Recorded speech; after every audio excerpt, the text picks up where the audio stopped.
Smeten čovjek, bre. Ne zovi me Micika. Izgledaš... Ide ovak... I ne cokći, molim te. Pa ne mogu da se uzdržim, Micika. Da te čovjek izvede celu. Molim vas, krenite. Kreći, bre.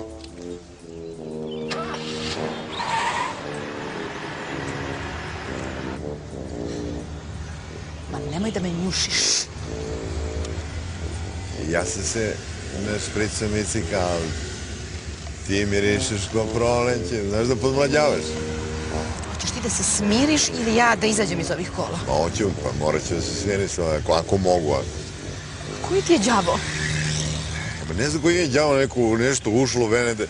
Osjećaš se kao ti ja na onu livadicu, a ono ovci jeginjići ovde bleje, piješ bre, Micika, ko vince. Ama odmakni se od mene. Ja nisam od drva, Micika. Jel čuješ ovo, Micika? Dušo?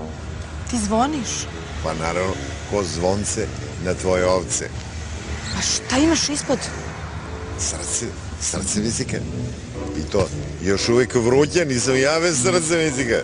Još uvijek goruće. Evo, ne mogu da se smirim. Ne mogu da se smirim. Da ti je to tvrdo tu? Vrlo dobro znaš šta je kod mene tvrdo, Micika. I to sad u ove godine još tvrđe. Da. Kao da je od gvožđa, vidiš? Od gvožđa jeste gvožđeno. Kao gvožđeno.